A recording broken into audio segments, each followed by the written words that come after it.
Good morning everyone. आज हम लोग इस सेशन में न्यूक्लियर फ्यूल कॉम्प्लेक्स जो भी रिसेंटली रिजल्ट आया है और स्क्रीनिंग टेस्ट का उसके इंटरव्यू के बारे में हम लोग ये जानने की कोशिश करेंगे कि इंटरव्यू का फॉर्मेट कैसा होता है और इंटरव्यू को निकालने के लिए किन किन बातों का आप ध्यान रखिएगा। जैसा कि आप लोग सभी जानते हैं कि ये 2019 की वैकेंसी है। एनएफसी जो कि डिपार्टमेंट ऑफ एटॉमिक एनर्जी के अंतर्गत आता है और ये डायरेक्ट गवर्नमेंट ऑफ इंडिया को रिप्रेजेंट करता है। तो कहीं ना कहीं आप ये क्लियर हो जाइए कि ये प्योरली सेंट्रल गवर्नमेंट जॉब है और आपके स्तर में सबसे अच्छी सैलरी आपको इसमें मिलेगी।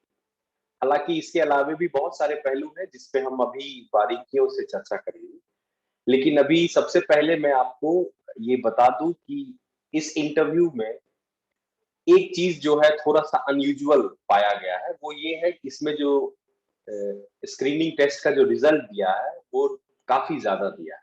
जितनी वैकेंसी है 16 वैकेंसी है, उसके कंपैरिजन में 1324 बहुत ज्यादा है ये, और ये काफी बड़ा नंबर है। बट कुछ हमारे भी स्टूडेंट हैं जो डिपार्टमेंट ऑफ एटॉमिक एनर्जी में ऑलरेडी कार्यरत हैं और वहां से मेरी कल परसों बातचीत हो रही थी, इसीलिए थोड़ा समय भी लगा वीडियो को बनाने में। तो वहां से जो हमारे पास इंफॉर्मेशन है, जो है इंफॉर्मेशन, उसमें ये बात सामने आई है कि अ, बहुत सारे जो प्रोजेक्ट्स हैं उसमें एक्सपेंशन हो रहा है और जिस कारण से हो सकता है कि 16 वैकेंसी जो आपकी मैकेनिकल में है इससे ज्यादा का सिलेक्शन भी हो जाए। यही कारण है कि डिपार्टमेंट ऑफ एटॉमिक एनर्जी के तहत आने वाला जो ऑर्गेनाइजेशन है दैट इज एनएफसी, वो आपको बहुत ही ज्यादा रेशियो में आपको इंटरव्यू के लिए कॉल किया है। तो इसकी संभावना है, मैं भी संभावना ही व्यक्त कर सकता हूँ, मेरे पास कंफर्म इंफॉर्मेशन नहीं है, लेकिन एक टेंटेटिव इंफॉर्मेशन मेरे पास है। और मेरा मानना है कि हमें ऑप्टिमिस्टिक रहना है, पॉजिटिव माइंडसेट से इंटरव्यू देना है। तो ये चीज क्लियर है कि यहाँ पे थोड़ा सा सिलेक्शन ज्यादा होने की संभावना है। तो ये हमारे स्टूडेंट के लिए, छात्रों के लिए अच्छी बात है। और कोई कहता है कि अभी कोरोना काल में वैकेंसी नहीं हो रही है, जॉब्स नहीं आ रहे हैं, तो मैं अभी रिसेंटली बता दूं कि एनपीसीएल का इंटरव्यू हुआ था, वो भी 2019 के राउंड की वैकेंसी थी। उसमें हमारे संपर्क के 13-14 स्टूडेंट का सिलेक्शन हुआ। 26 में 13-14 जो है हमारे संपर्क के स्टूडेंट हैं जो कि कहीं ना कहीं जुड़े हुए हैं किसी न किसी माध्यम से और हमसे लाभान्वित रहे हैं। तो मेरा ये प्रयास है इस वीडियो के माध्यम से कि आप भी जो है लाभान्वित होते रहिए। हालांकि बिहार के ही नहीं, इवन यहाँ से बाहर के भी बहुत बच्चों का सिलेक्शन हुआ है, यूपी में काफी ज्यादा सिलेक्शन हुआ है। तो वहां भी हमारे एक सर है, हमसे काफी सीनियर है, कृष्णानी सर है, जो कि इलाहाबाद में काफी दिनों से बच्चों की मदद कर रहे हैं, गाइड कर रहे हैं। तो उनका भी रिक्वेस्ट था कि सर यहाँ भी बहुत सारे स्टूडेंट हैं, तो अगर आप एक गाइडेंस प्रोग्राम अगर वीडियो बना सके, तो उनका भी एक सजेशन था। तो चलिए, थैंक यू कृष्णानी सर, आपका भी एक बहुत बड़ा योगदान है इस वीडियो को बनाने में। कहीं ना कहीं आपका मोटिवेशन जो है मुझे आगे बढ़ा रहा है और आपके अनुभव से मुझे बहुत कुछ सीखने को मिलेगा। इसके अलावे मैं यही कहना चाहूंगा कि आप लोग बिल्कुल भी ये ना सोचें कि इतनी सारी जो है कम वैकेंसी में बहुत सारे कैंडिडेट आ रहे हैं, सिलेक्शन होगा नहीं होगा, इस तरह के ख्याल को बिल्कुल भी नेक्स्ट 15 डेज अपने अंदर आने दीजिए आप। हाँ, तो मेरा मानना है कि 16 सीट में आपको एक सीट चाहिए, only one seat required for you. और इसके लिए तो आपके लिए तो 16 टोटल है, तो आपको बिल्कुल भी नहीं घबराना। कितने कैंडिडेट अपियर हो रहे हैं, it doesn't matter for you, आपके लिए बिल्कुल भी इसका कोई मतलब नहीं होना चाहिए। ठीक है, तो चलिए हम लोग इंटरव्यू को आगे बढ़ाते हैं। और जो न्यूक्लियर फ्यूल कॉम्प्लेक्स है क्या है और क्या इसका फंक्शन है, ये मैं थोड़ा सा ब्रीफली आपको बता देता हूँ, क्योंकि जो इंटरव्यू का फर्स्ट पार्ट है उसमें है कि थोड़ा सा ऑर्गेनाइजेशन के बारे में आपको पता होना चाहिए। तो एनएफसी जो आप देख रहे हैं, जो आपकी स्क्रीन पे दिख रहा है, न्यूक्लियर फ्यूल कॉम्प्लेक्स, ये डिपार्टमेंट ऑफ एटॉमिक एनर्जी है, आप जैसा कि देख सकते हो। ठीक है, directly govern by PMO, prime minister के अंदर आता है। और इसमें मुख्य रूप से जो हमारा फ्यूचर है उस ओर बढ़ता हुआ एक कदम है कि हमारी इकोनॉमी जो है ग्रोइंग इकोनॉमी है, और यहाँ पे हमें इलेक्ट्रिसिटी का बहुत बड़ा रोल। तो चूंकि कोल भंडार लिमिटेड है और हमें अल्टरनेटिव ऑप्शन सोचना होगा, तो गवर्नमेंट ऑफ इंडिया आज से नहीं बहुत पहले से ही एटॉमिक एनर्जी के क्षेत्र में कार्य कर रही है। तो 1971 में ही आप देख सकते हैं कि ये ऑर्गेनाइजेशन पिक्चर में आया 1971, ठीक है। और उसी समय से ये एक्टिवेट है, और इसका मेन पर्पस है न्यूक्लियर जो हमारा फ्यूल है, जो कि यूरेनियम 235 होता है। आप लोग भी जानते होंगे कि न्यूक्लियर रिएक्टर में यूरेनियम 235 जो कि एक रेडियो एक्टिव एलिमेंट है, उसे हम लोग तैयार करते हैं। क्योंकि हमारे पास जो यूरेनियम है इंडिया में अवेलेबल है, आपका अगर जनरल नॉलेज अच्छा होगा तो मैं बता दूं कि झारखंड में एक जगह है जादूगोड़ा ना। मैंने वहां पे अपना ट्रेनिंग प्रोग्राम भी किया था जब मैं मास्टर्स कर रहा था, एमटेक कर रहा था वहां से। तो मैं अपने मास्टर्स के दौरान जादूगोड़ा गया था। वहां पे मैंने यूरेनियम का एक्सट्रैक्शन प्रोसेस, इन सारी चीजों को मैंने वहां पे काफी डिटेल में समझा था। तो मैं इस चीजों को काफी नजदीक से जान रहा हूँ। वहां पे यूसीएल है, यूरेनियम कॉर्पोरेशन इंडिया लिमिटेड। तो वहां भी यूरेनियम का नेचुरल यूरेनियम वहां से मिलता है। फिर उस यूरेनियम को क्रश करके हम लोग हैदराबाद भेजते हैं, that is your NFC. NFC जो है वहां पे जो एक्सट्रैक्टेड यूरेनियम जो पाउडर फॉर्म में यूजुअली आते हैं, वो आपको बाई लोको आप भेजते हैं वहां पे हैदराबाद। वहां पे फिर उसको प्रोसेस करके हम लोग इनरिच यूरेनियम बनाते हैं, और फिर उसको हम लोग जो हमारा फ्यूल रॉड उस फॉर्म में बनाते हैं, और उसको फिर हम लोग डिफरेंट डिफरेंट जो न्यूक्लियर प्लांट है एनपीसीआई के, वहां पे उसको हम लोग प्रोवाइड करते हैं। तो एनएफसी का जो मेजर रोल है वो है एक तरह से न्यूक्लियर फ्यूल रॉड जो यूरेनियम का होता है, जिसको हम लोग पैडिंग भी बोलते हैं, industrial term pallet, sorry not padding, pallet बोलते हैं वहां पे, फ्यूल पैलेट। वो भी हम लोग एक तरह से बनाते हैं जिसको फिर हम लोग ऑर्गेनाइजेशन एनपीसीएल को देते हैं, और वहां से फिर आपका न्यूक्लियर पावर प्लांट जो है वो रन करता है। तो ये एक ब्रीफ इंट्रोडक्शन मैंने एनएफसी के बारे में बता दिया, एनएफसी क्या काम करती है इसके बारे में बता दिया। अब हमारे लिए इम्पोर्टेंट है इस चीज को कि जो हमारा रिक्रूटमेंट प्रोसेस है उसको हम कैसे समझें, ठीक है, इस चीज को कैसे समझें। तो चलिए आइए हम ब्रीफ जानते हैं एनएफसी के बारे में। तो अब हम ब्रीफ इंट्रोडक्शन आपको बताते हैं इस रिक्रूटमेंट प्रोसेस के बारे में। तो जो एडवर्टीजमेंट नंबर है आपका सभी लोग जानते होंगे, एनएफसी 02 2019, ये 2019 की वैकेंसी है। आपका एग्जाम रिसेंटली हुआ है 8 जुलाई, ठीक है। ये सारे पॉइंट्स जस्ट मैं एक ब्रीफली आपको इंट्रोड्यूस कर दे रहा हूँ, ठीक है। जो आपका रिजल्ट हुआ है रिसेंटली पब्लिश हुआ है 21 अगस्त। तो और आपके इंटरव्यू की डेट्स भी आ चुके हैं, जो की है आपका 14 to 25 of September. That is your interview date.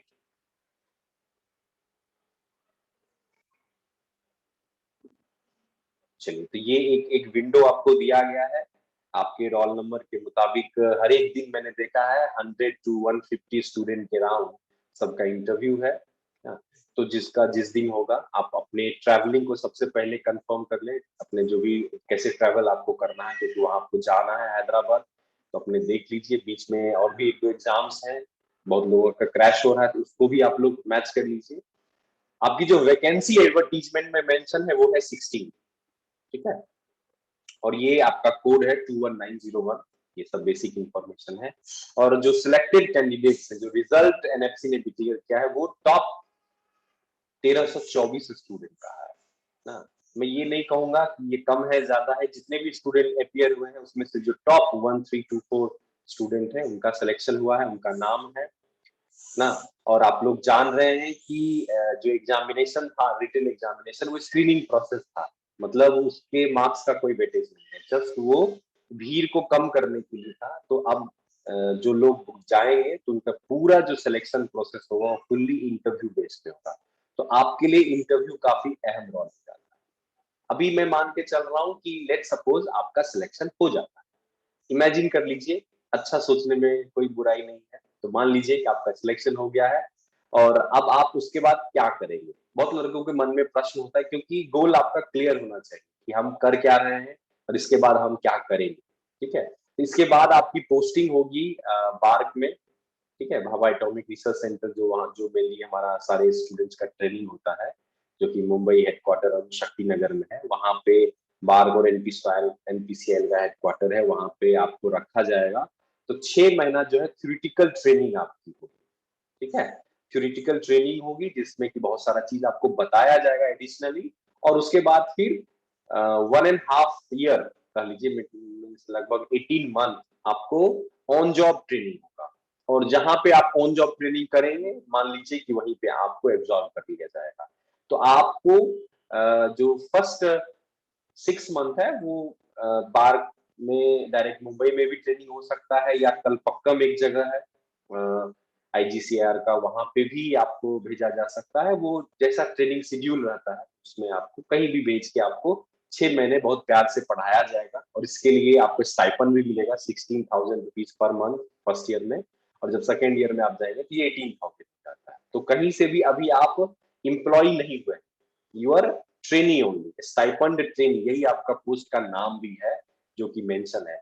इसमें कि 3,000 रुपीज जो है वो आपको बुक्स के लिए भी दिया जाता है कि आप पढ़िए, पढ़ने के लिए ही है। तो ये बात तो क्लियर है कि जो स्टूडेंट लाइफ में पढ़ना चाहते हैं उनके लिए ये बेस्ट ऑर्गेनाइजेशन है, और जो सिर्फ टाइम पास करना चाहते हैं उनके लिए ऑर्गेनाइजेशन है, क्योंकि यहाँ पर सब दिन आपको कुछ ना कुछ लर्न करना पड़ेगा।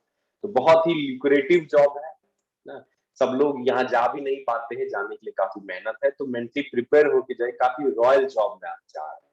तो अगर आप वहां जाते हैं तो थियोरिटिकल ट्रेनिंग के बाद 2 प्लांट है एनएफसी का, एक रावत भाटा में है जहाँ की आपके one of the student Abhishek Anand अभी वहीं पे है, रिसेंटली करीब मेरी बात हो रही थी, तो वो अभी रावत भाटा में ही पोस्टेड है।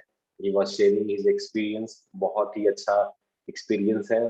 इसी दिन के लिए वो मेहनत कर रहा था, थोड़ा समय लगा उसके सिलेक्शन में, लेकिन उसने अपना एक्सपीरियंस में बताया कि सर मुझे एक सेपरेट केबिन मिला है, मेरे अंदर बहुत सारे लोग काम कर रहे हैं, और मैं एक तरह से साइंटिस्ट और नीचे जो टेक्नीशियन होते हैं उसके बीच की कनेक्टिंग करी हूँ, और मुझे मैनेज करना है और हमेशा अपडेटेड रखना है क्या है नहीं है, तो सीखने को भी बहुत कुछ मिलेगा ना। तो मैं एक जॉब प्रोफाइल के बारे में बता रहा हूँ, तो काफी लिक्रेटिव जॉब है, इसमें कोई दिक्कत नहीं। तो एनएफसी रावत भाटा कोटा, वहां आपकी पोस्टिंग हो सकती है, या जिरकोनियम कॉम्प्लेक्स तमिलनाडु में, यही 2 प्लांट में आपको ऑन जॉब ट्रेनिंग के लिए भेजा जाएगा।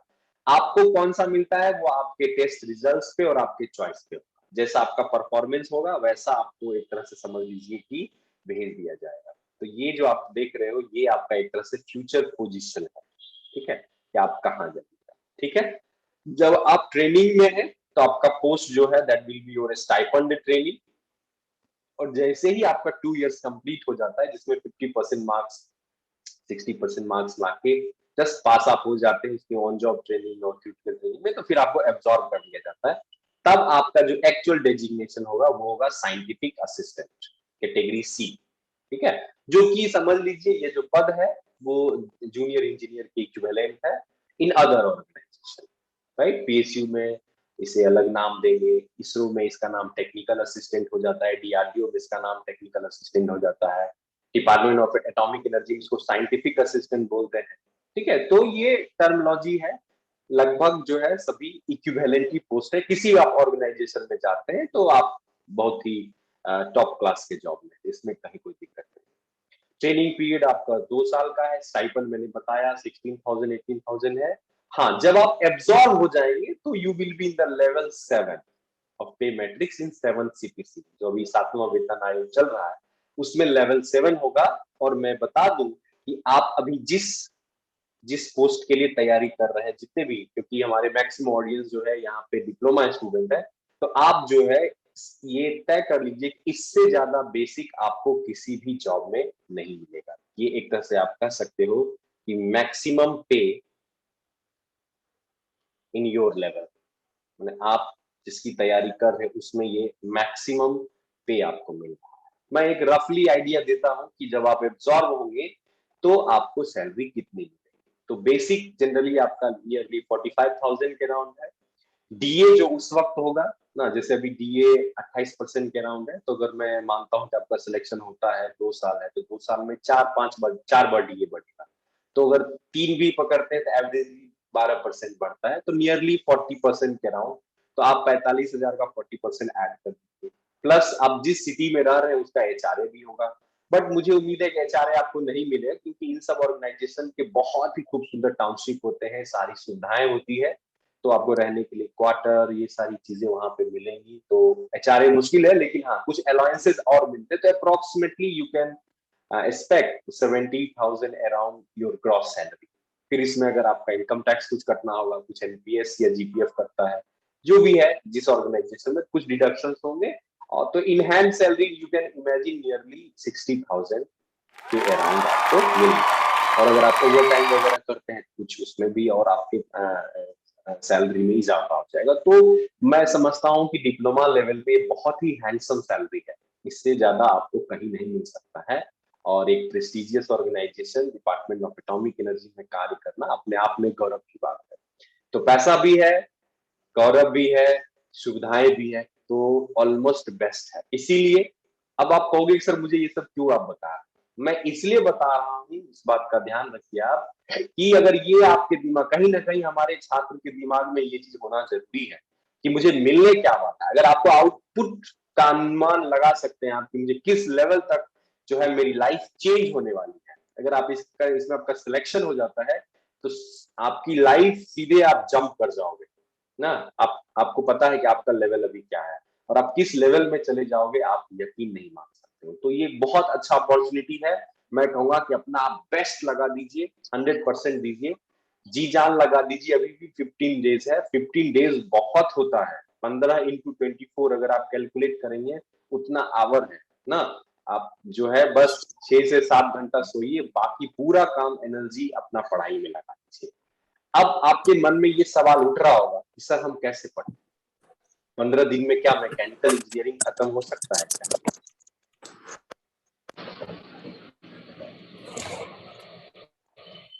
माइक म्यूट करिए आप लोग बीच में बिल्कुल ही इंटरप्ट कर रहे हैं। Please Santosh Yadav, Ramesh Ranjan, mute your mic.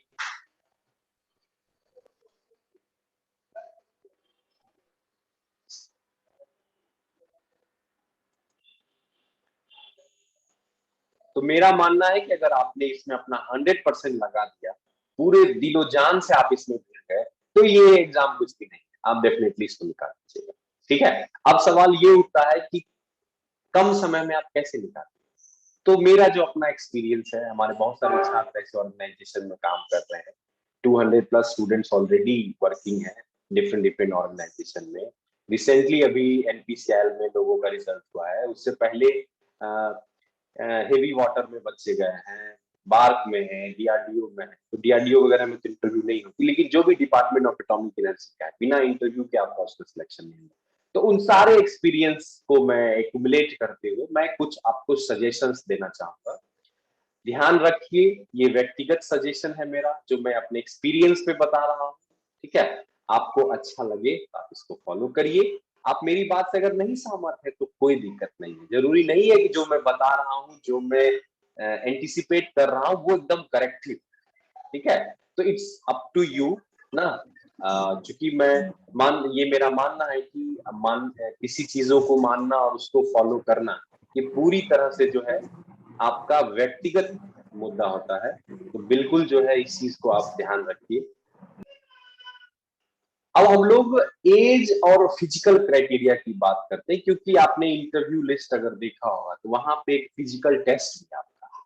Physical test इसलिए है कि डिपार्टमेंट ऑफ एटॉमिक एनर्जी जो है थोड़ा सा सेंसिटिव जॉब प्रोफाइल है। सेंसिटिव इन द सेंस की बहुत ही इंपॉर्टेंट जॉब है, मतलब आप इसमें लीनियंट नहीं हो सकते, you have to be active all the time, क्योंकि आपकी एक छोटी सी लापरवाही बहुत बड़ी दुर्घटना का कारण बन सकता है, राइट।